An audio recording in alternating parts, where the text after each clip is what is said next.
Hola, tal como les dije la semana pasada, me encuentro aquí en Jerusalén, hoy específicamente en el monte Tabor. Estamos a una altura aproximadamente de 500 metros sobre el nivel del mar.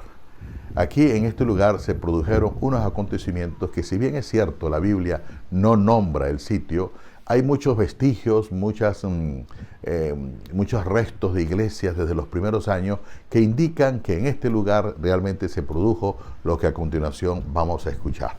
Escuchemos la palabra de Dios. Sucedió que unos 8 días después de estas palabras, tomó consigo a Pedro, Juan y Santiago y subió al monte a orar. Y sucedió que mientras oraba, el aspecto de su rostro se mudó y sus vestidos eran una blancura fulgurante. Y he aquí que conversaban con él 2 hombres que eran Moisés y Elías, los cuales aparecían en gloria y hablaban de su partida que iba a cumplir en Jerusalén. Pedro y sus compañeros estaban cargados de sueño, pero permanecían despiertos, y vieron su gloria y a los 2 hombres que estaban con él. Y sucedió que al separarse ellos de él, dijo Pedro a Jesús: Maestro, bueno es estarnos aquí. Vamos a hacer 3 tiendas, una para ti, otra para Moisés y otra para Elías, sin saber lo que decía. Estaba diciendo estas cosas cuando se formó una nube y los cubrió con su sombra, y al entrar en la nube se llenaron de temor. Y vino una voz de la nube que decía: Este es mi Hijo, mi elegido, escuchadle. Y cuando la voz hubo sonado, se encontró Jesús solo. Ellos callaron y por aquellos días no dijeron nada a nadie de lo que habían visto. Palabra del Señor. Comienza el Evangelio diciendo que 8 días después, y uno se pregunta, ¿8 días después de qué?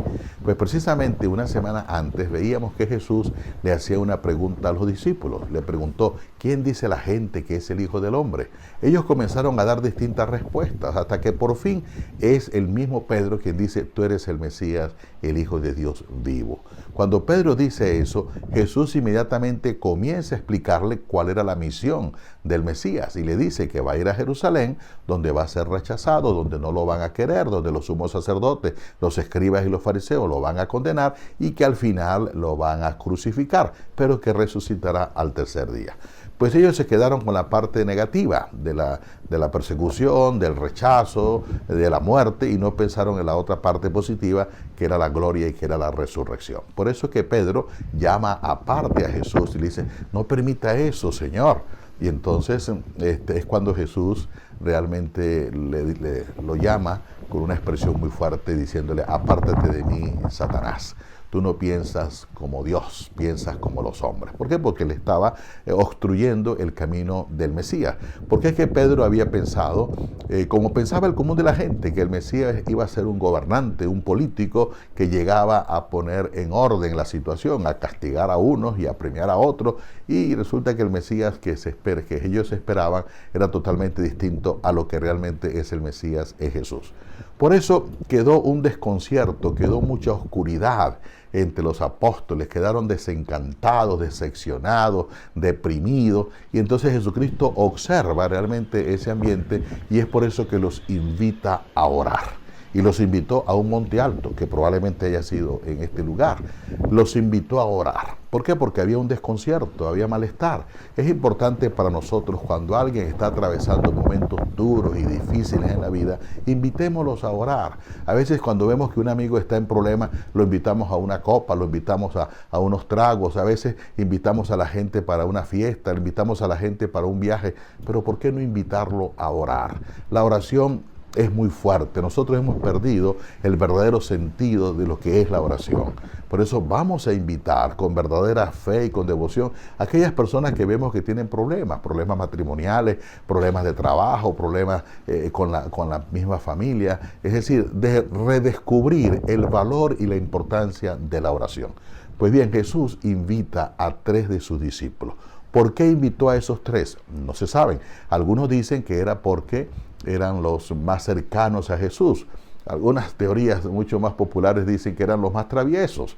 Era por eso que Jesús llamaba a Juan y Santiago los hijos del trueno. Por eso llamó a Pedro: tú eres piedra, a Simón, tú eres piedra. En fin, Pero lo importante es que escogió a 3. Otra de las razones es que para que un testimonio sea válido en esa cultura, tenían que haber 2 o 3 personas. Y aquí pues hay un grupo de 3. Pero el objetivo principal fue la oración, invitarlos a un lugar, y qué mejor lugar que este, realmente un lugar apartado del ruido, de la bulla, de todo lo que sea, y aquí se respira un silencio y una paz impresionante.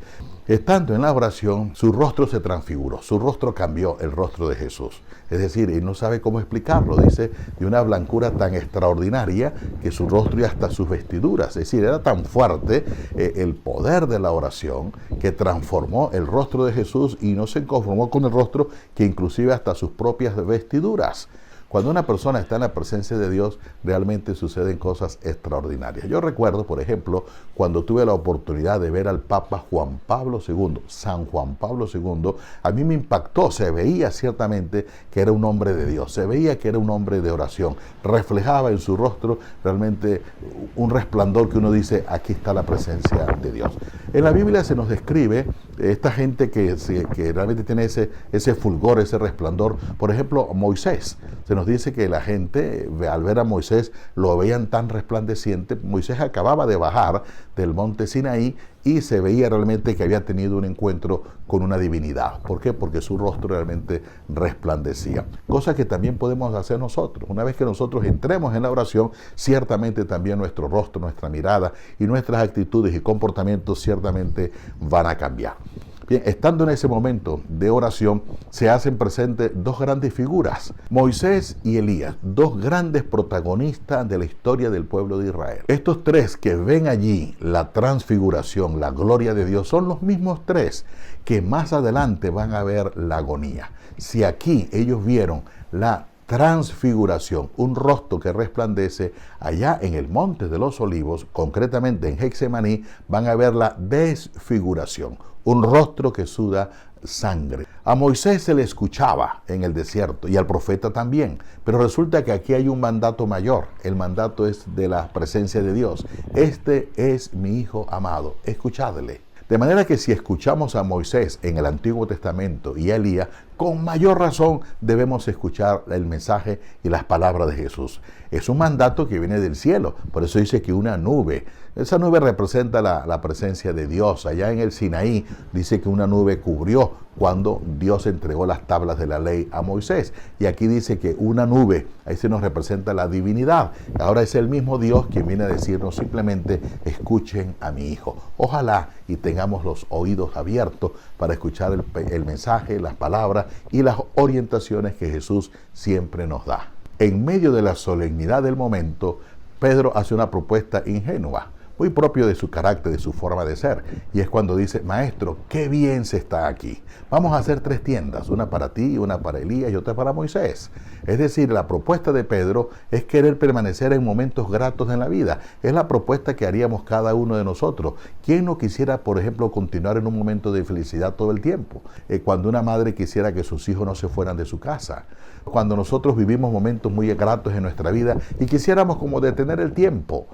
Mucho más ahora que el tiempo decimos que pasa tan rápido y que la vejez va tocando las puertas de nuestra existencia. Pero ¿quién no quisiera disfrutar para siempre el abuelo y la abuela y no tener que despedirlos porque se van al más allá, al encuentro con Dios? ¿Quién no quisiera permanecer en esos gratos momentos? Por eso la propuesta de Pedro representa todos estos sentimientos, los sentimientos que tenemos cada uno de nosotros, los seres humanos. Pero no, hay que volver a lo cotidiano, hay que volver a la realidad cada día, pero sin olvidar buscar los espacios para el encuentro con Dios a través de la oración. El Señor continúa manifestándose y ahora que estamos en tiempo de Cuaresma es una oportunidad muy hermosa para acercarnos a Dios a través de la oración y veremos cómo el Señor nos va a regalar esos momentos donde va a hacer resplandecer nuestras vidas, donde nuestro rostro va a cambiar, donde nuestras tristezas van a quedar atrás y donde vamos a vivir siempre con optimismo y con alegría. Pues bien, les saludo cariñosamente desde acá, desde esta Tierra Santa, donde se produjeron los grandes acontecimientos para nuestra vida cristiana. Desde aquí haré una oración por cada uno de ustedes y que el Señor les bendiga. En el nombre del Padre, del Hijo y del Espíritu Santo. Amén.